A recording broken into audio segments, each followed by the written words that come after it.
Tuwasifu milele Yesu, Maria na Yosefu. Wapendwa watoto wa Mama Maria, tuko hapa kwa ajili ya kuelekezana jinsi ya kusali rozari ya huruma kwa mama wa mateso, ambayo tunaitumia katika novena ya siku 14. Baadhi yetu wamekuwa wakiomba kwamba wanashindwa kusali novena kwa ajili ya kushindwa kusali rozari hii. Hivyo tunaelekezana.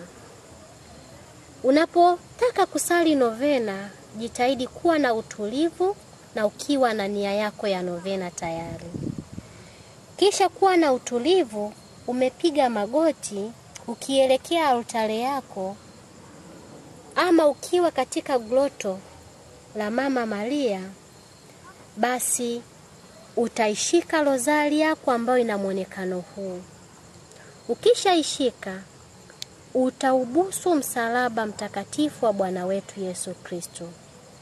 Baada ya kuubusu huu msalaba, ukiwa umeendelea kuishika, utasali kanuni ya imani ambayo tunaifahamu kama sala ya nasadiki. Baada ya kusali sala hii ya nasadiki, utasogea mbele hapo unapoona kuna kama uzi, utasali sala ya Baba yetu uliye mbinguni.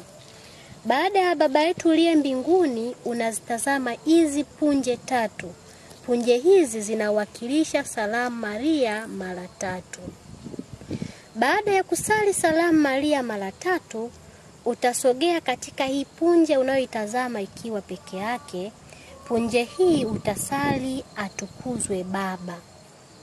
Baada ya kusali Atukuzwe Baba, utasogea katikati hapa kwenye maungio ya rozari. Utamshika huyu Bikira Maria na kutaja maombi yako.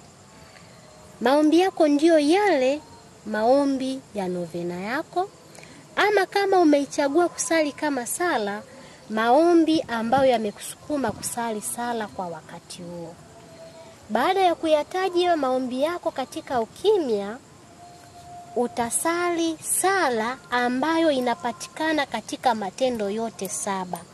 Na sala hii inasaliwa kama ifuatavyo: E mama yetu wa mateso 7, ulipata ujasiri mkubwa katika kushiriki ukombozi wa ulimwengu mzima.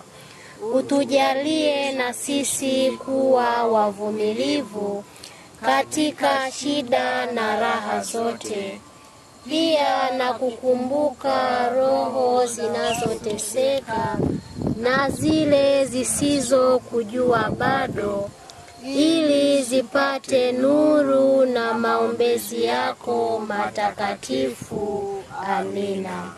Hii sala utaisali kwa kila tendo, kwa matendo 7 ya rozari hii. Kuna punje 10 katika hii rozari. Hizi punje 10 utakuwa na sali sala ifuatayo: kwa ajili ya mateso makali 7 ya Mama Maria, utuombee sisi na dunia nzima na roho za marehemu toharani. Kwa hiyo utairudia hiyo mara 10, kisha utaenda kwenye tendo. Kwenye tendo ndiyo ile sala tuliowaelekeza awali. Utaendelea kwenye hizi punje 10 kwa sala hii ya kwa ajili ya mateso makali 7 ya Mama Maria, na kufanya mzunguko wa rozari nzima. Ukishafika hapa mwisho, unasali Salamu Malkia. Ukishamaliza Salamu Malkia, unakuwa umekamilisha mzunguko wa rozari. Ukishamaliza, utaambatanisha na litania ya Bikira Maria, msaada wa daima kwa mataifa yote. Kwa kufanya hivyo, utakuwa umekamilisha utaratibu wa rozari hii ya huruma kwa mama wa mateso. Mama Maria, mama wa wote, mama wa wote, Mama Maria asiye na ubaguzi na anatupenda sana. Wao.